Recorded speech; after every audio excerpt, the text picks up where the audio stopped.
लागेल तुमची. बरं, या मुलींना मी सांगतो लग्न, अरे तुम्ही त्यांना सांगा ना की आता माझी हद्द झाली, आपण बघा काय ते बरोबर जुळून आणतील, कल्याणाचं जुळून आणतील हे सांगतो आपल्याला. तुमची आमची विजन जी असते व्यवहाराची ही मर्यादित असते, त्यांना काय सगळंच कळतं.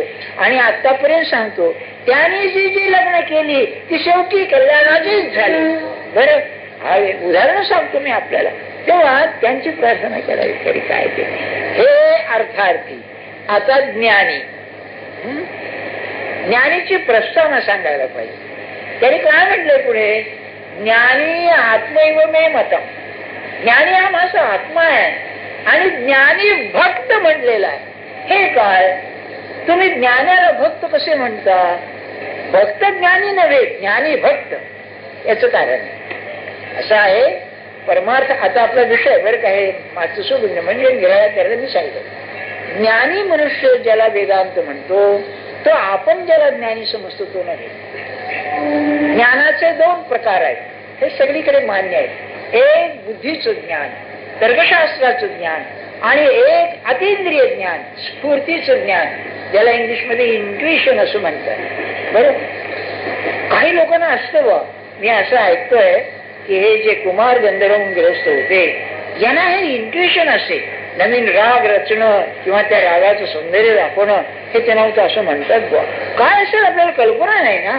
आणि ही गोष्ट खरी असली पाहिजे की जे खरे गवई असतात ना.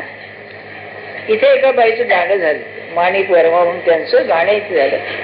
तेव्हा तू कोणीतरी म्हणजे ते रेकॉर्ड करून घेता येणार, हाच राग पुन्हा गाल तर ते काय म्हणाल्या, अहो इथे मी जे गायलं तेच त्या रागात गाईन पुन्हा असं काय म्हणाल्या. ही स्फूर्ती आहे, हे आतून असते माणसाला. क्रिएटिव्हिटी, सृजनशीलता.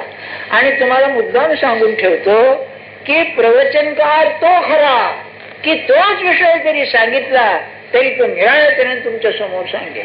आणि ते नसलं तर पुढच्या रविवारी येऊ नका म्हणजे अनेक गर्दी कमी होईल नाही का. सांगण्याचा हेतू काय, ही जी सृजनशीलता आहे ही ज्ञानाचं लक्षण आहे. त्या ज्ञानाला शिवेपणा नाही. ते कसं असतं ज्ञान, तादात्म्यानं होणारं ज्ञान असतं. एक अगदी मी जवळून पाहिलेली गोष्ट सांगतो. आमच्या घरी एक मांजर आहे, ते आता इतके वेळा ते व्यायला आहे तेव्हा ते त्या पिल्लांशी वागते ना ती मांजरी, ते पाहिलंय.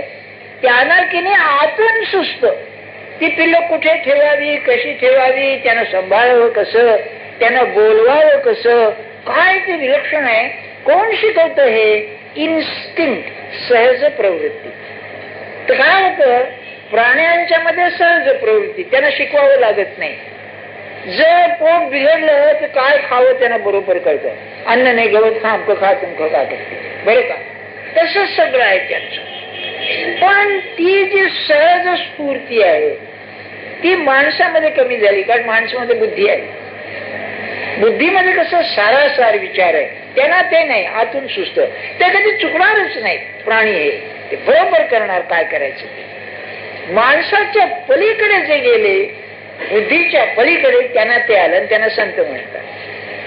तेव्हा ते ज्ञान खरं अरविंदांनी आपल्या डिवाइन लाईफ मध्ये याच्यावर अतिशय भर दिलेला आहे. आणि ती गोष्ट खरी आहे. याला ज्ञानेश्वर महाराज सद्बुद्धी असं म्हणतात. काही विद्यार्थी मी असे पाहिले, त्यांना एखादा विषय सहज कळतो. अरे तुला हे कळलं कसं?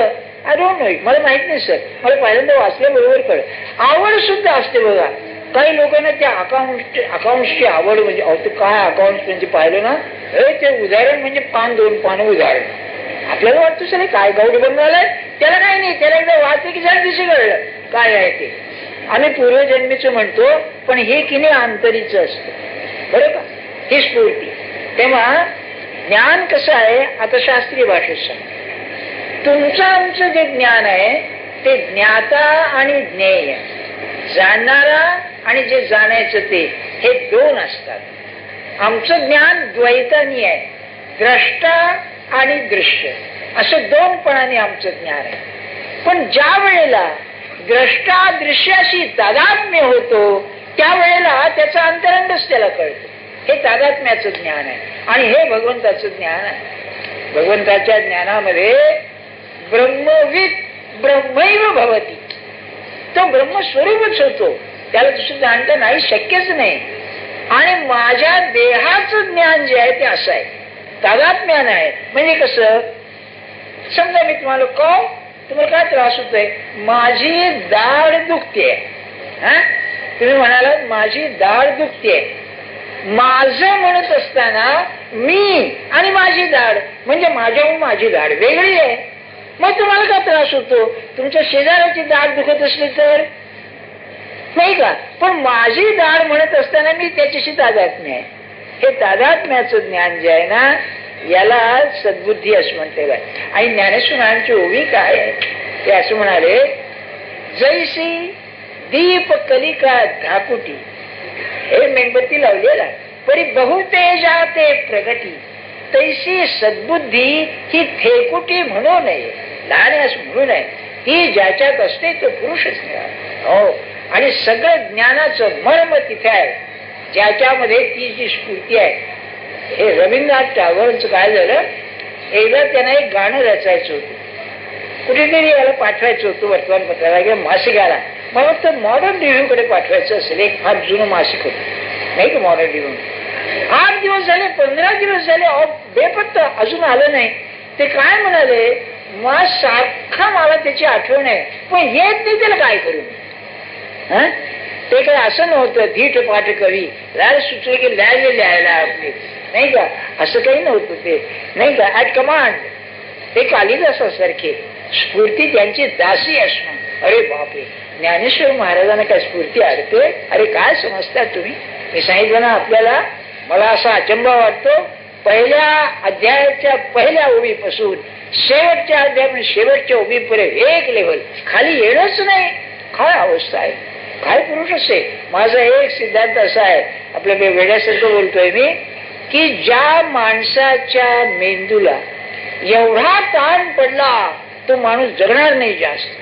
कारण मानवी शरीर आहे ना, काही झालं तरी किती ताण सहन करील. ज्ञानेश्वरीला 5-6 महिने लागले असतील ना डिक्टेट करायला, पुन्हा तो अमृताने बोलिला, अभंग लिहिले, हे सगळ्याच शाकदेव 65. याचा अर्थच असा, ताण फार ताण पडला म्हणून ते लवकर येईल. कारण मेंदूची शक्ती सुद्धा एक मर्यादित आहे ना, किती सहन करील ताण सहन करील नाही का. असं सांगण्याचा हेतू काय, तर ज्ञान म्हणजे ते. मग ज्ञानी भक्त कसा, तर सांगतो आपला. भक्त शब्द भज पासून आहे. भक्ती म्हणजे भज. भज म्हणजे की नाही वाटे करणं, विभाजन. आपण म्हणतो ना भागाकार, विभाजन करणं म्हणजे तुझं माझं म्हणजे विभाजन हा एक अर्थ. दुसरा अर्थ भजेचा असा आहे अनुसरण. डिक्शनरीत आहे अनुसरण. अनुसरण म्हणजे ज्याच्याशी तुमचं अनुसरण आहे, ज्याचं तुम्ही अनुसरण करणार त्याची स्थिती आहे ती तुम्हाला येणार. म्हणजे भगवंताला जर तुम्ही भजत असलात तर भगवंताची जी अवस्था ती तुमची होणं, याचं नाव भजन. तिसरं भज सेवायाम असं एक सूत्र आहे. भज म्हणजे सेवा करणं, त्याच्या आवडीचं आहे तेच करणं, बाकी नाही काही. आणखी एक अर्थ आहे भज भंजन, विध्वंस करणं, देववृत्ती नाहीशी करणं म्हणजे भक्ती. तर मी असं येतो, ती स्थिती प्राप्त होणं म्हणजे भक्ती. ज्ञानी माणसाला त्याचा ज्ञाता ज्ञेयाशी तादात्म्य पावतो, ही अवस्था त्याला येते. तसं भक्ताला भक्त ज्याची भक्ती करतो त्याची अवस्था येणं म्हणजे भक्ती. म्हणून ज्ञानी आणि भक्त हे निराळे नाही. आता ज्ञानेश्वर महाराजांच्या ओव्या बघा आपण, बरं का. तर म्हणाले, मग चौथी आच्या ठाई काहीच करणे नाही, म्हणून भक्त एक पाही ज्ञानी आजो. अरे बापरे, भक्त कोण आहे, जो ज्ञानी आहे तोच भक्त आहे म्हणाले. कारण करणं काही सोडलं नाही, त्याच्याशी तादात्म्य झाल्यानंतर करण्याचं काही राहिलंच नाही. पुढे म्हणाले, जे तया ज्ञानाचे नि प्रकाशे फिटले भेदाचे कडवसे, मग मीच जाहला समरसे आणि भक्तही तेवीची. भक्तही तसाच समरस होऊन जातो. ज्ञानेश्वरी मध्ये समरस शब्द पुष्कळ वेळेला आलेला. कारण रस कसा आहे, हा भावनात्मक आहे, कोमल आहे, सुंदर आहे. रसोमयी सहा, आत्मा हा रसमय आहे असं सांगितलंय त्याने. तेव्हा समरस म्हणजे त्याच्याशी एक रूप होऊन जाणे, असं त्याचा अर्थ आहे. म्हणून म्हणाले, ज्ञानी हा भक्त असलाच पाहिजे का? त्याच्याशी तादात्म्य आहे. जे जाणायचं त्याच्याशी तादात्म्य होऊन गेलेला आहे, वेगळे पण नाहीच. काय सांगू तुम्हाला, ते ब्रह्मानंद महाराज होते, ते म्हणाले अरे महाराजांनी मला अगदी आपल्यासारखं केलेलं आहे. ही त्यांची मराठी भाषा, पण समरस आहे, दुसरं नाहीच काही. कबीराने म्हटलेलं आहे बरं का, एकच जीव शरीर दोन, किंवा जीससने म्हणलेलं आहे दोन शरीर आत्मा एक. ते सगळ्याचा अर्थ तोच आहे, तादात्म्य होणं. अशी एक गोष्ट आहे, ही प्रसिद्धच आहे. तुम्ही ते लैला मजनू सिनेमा पाहिला असेल ना, त्यामध्ये ते आहे का नाही कोणा ठेवलं, आपण काय पाहिलं नाही, पण ती गोष्ट घेतलेली आहे रूमीकडून. त्याच्यामध्ये असं वर्णन आहे, गमतीच आहे बरं का. ती लैला जी होती फार सुंदर नव्हती. तेव्हा त्या राजाला सांगितलं की अरे हा एक आपल्या गावामध्ये एक वेडा मनुष्य आहे, हा मजनू म्हणून, हा त्या लैलाच्या नादी लागला. काय झालंय म्हणाले, अरे रात्रंदिवस म्हणले लैला लैला करतो. प्रेमाचं हे लक्षण आहे बरं का, सारखं चिंतन सारखं चिंतन. म्हणून सारखं नामस्मरण घेतलं तर प्रेम उत्पन्न होईल, आणि प्रेम म्हटलं की नामस्मरण येईल. असं ते आहे. Two sides of the same coin, एका नाण्याच्या दोन बाजू आहेत. तेव्हा त्याने विचारलं अरे ती लैला कोण आहे? अहो एक मावळी पोरगी आहे म्हणाले, दिसत नाही, एकदा बघू तरी तिला. आपण दरबारात आणली, तर साधी पोरगी होती. अरे त्यांनी काय हुशारी केली राजाने की 5-10 अत्यंत सुंदर मुली आणल्या आणि त्याला बोलावला. बोलावंच तू म्हणाले, बोलावलं म्हणलं अरे काय वेडा आहेस, काय सुंदर मुली आहेत, या त्या पोरीच्या नादी लागलाय का, काय त्यात सौंदर्य आहे? तेव्हा तो काय म्हणाला, राजा तुझं म्हणणं खरं आहे, पण तू माझ्या डोळ्याने लैलाकडे पहा, म्हणजे तुझं सौंदर्याकडे.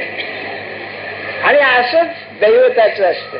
तुम्हाला कृष्ण का आवडतो, अरे तुझ्या डोळ्यातलं का पाहण्याची शक्ती नाही, माझ्या डोळ्याने म्हणजे कळेल की त्या गोपीला काय झालं. काय कृष्ण काय 24 तास काय असं असेल ना. जसं आमचा एक मित्र म्हणायचं नेहमी, मुलगी पाहायला जायची लग्नाला म्हणजे ती नायलेली असावी किंवा निजून उठलेली असेल, आणि मग ती चांगली असली तर करावी म्हणा. त्याचं आपलं मत, त्याचं काय झालं पुढे कोणा ठेव केलं का नाही लाईन म्हणालो, म्हणजे अवतार दिसतो ना असं आपलं म्हणायचं.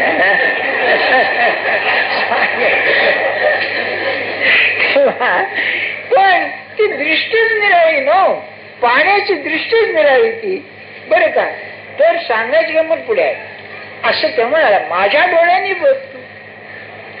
तर एकदा ते आता युनानी म्हणजे ती मुसलमानी पद्धत औषधांची, त्याला नाही, तिला रक्त जास्त झालं याच्यामध्ये, म्हणून ते रक्तस्राव करतात. आपल्याकडे ते जळवा वगैरे लावीत, तर त्यांच्याकडे फसाद म्हणजे ते नख काढायचं असतं ना, एक हजामाजवळ ते असं कापतात नस आणि त्यातून रक्त काढतात, रक्तस्राव करून पुन्हा ते बंद करून टाकतात.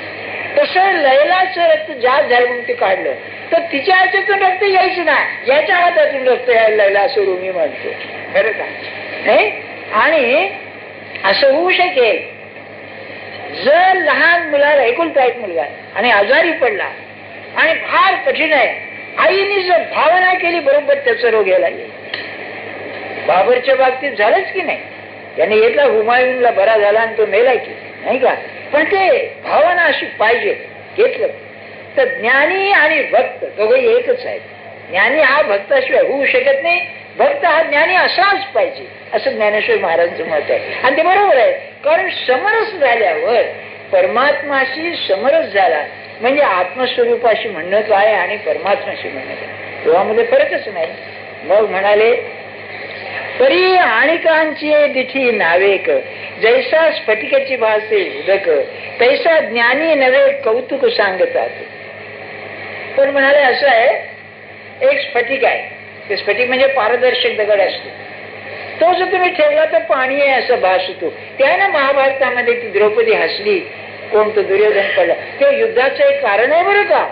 युद्धाचं कारण झालं, ती हसली ना दुर्योधनाला, तो कपडे वर करून गेला तर तिथे पाणी नव्हतं, आणि जिथे स्फटिक होतं पाणी होतं तिथे तो कपडे भिजले आणि ही हसली, असं काहीतरी आहे.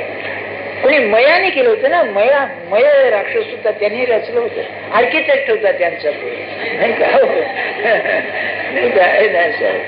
खरंच आहे नाही का? मय सांगण्यात तुम्हाला काय तर ज्ञानेश्वर महाराज म्हणणं असं आहे की स्फटिक आहे आणि पुढे ते पाणी आहे असं वाटतं, पण जो ज्ञानी पुरुष आहे त्याला ते पाणी दिसणार नाही, तो स्फटिकच आहे. तसं भक्त हा दृश्यातून प्रेम करायला आरंभ करतो. ज्ञानाच्या दृष्टीने दृश्य हे अशाश्वत आहे, परमात्माला झाकणार आहे, पण ते स्फटिक बनतं आणि त्याच्यामध्ये असणारं जे आत्मतत्व आहे ते भक्तालाही दिसतं आणि ज्ञानालाही दिसतं, म्हणून त्यांच्यामध्ये भेद नाही. पुढे म्हणाले, जैसा वाराचा गगनी फिरे, मग वारे पण वेगळे नुरे, तेरी भक्त हे पैज न सरे, जरी ऐक्य आला. भक्ताची गंमत अशी आहे, भगवंताशी ऐक्य झाल्यानंतर त्याचं भक्त पण जात नाही, म्हणजे तो भक्त स्वरूप रामस्वरूप होऊन सुद्धा भक्त पण कायम राहतो. कसं म्हणाले? हा फार दृष्टांत अप्रतिम आहे की म्हणजे आकाशात वारा आहे, वारं वाहत नाही आहे, पण नाही का वारा आहे तो वाहू लागला म्हणजे अस्तित्व. तसं भक्त हा आपल्या आनंदात समाधी अवस्थेमध्ये जेव्हा असतो तेव्हा परमात्मा स्वरूप असतो, व्यवहार करताना ते जात नाही. जसं वारा तिथे असतो, वाहायला लागला की आहे म्हणायचं, तसं याचं भक्त पण व्यवहार करीत असताना क्षणभर सुद्धा बाजूला जात नाही. काय अवस्था असेल कोणा ठेवू. जरी पवन हलवून पाहिजे तरी गगना वेगळा देखीजे, एरवी गगन तो सहजे असे जैसे. हलवला तर वेगळा दिसतो, तसं भक्त वागताना वेगळा दिसेल पण तो वेगळा नसतो. पुढे म्हणाले, तैसे शरीरी हन कर्मे, तो भक्त ऐसा गमे, परी आंतर प्रतीती धर्मे मीच झाला. बाहेर कर्म पाहताना असं वाटेल की अरे हा भक्त नाही, हा वेगळा आहे, पण आतली जी प्रचिती आहे ती पाहिली तर हा वेगळा नाही, असमरस आहे, त्याच्यापासून वेगळा झालाच नाही, अशी त्याची अवस्था असते. म्हणजे त्यांच्या म्हणण्याचा हेतू असा की भक्ताची जी तादात्म्य अवस्था आहे ती क्षणभर सुद्धा नाहीशी होत नाही. कशी? तुमची आमची देहाशी तादात्म्य अवस्था आहे तशी. बरं, तिन्ही अवस्थामध्ये मी कोण, हा देह, तसं त्याची भगवंताशी तादात्म्य असते, त्याची वेगळे पण नाही. आणि ज्ञानाचे उजळलेपणे मी आत्मा ऐसे तो जाणे, म्हणून मी तैसे चिमणे उचंबळला.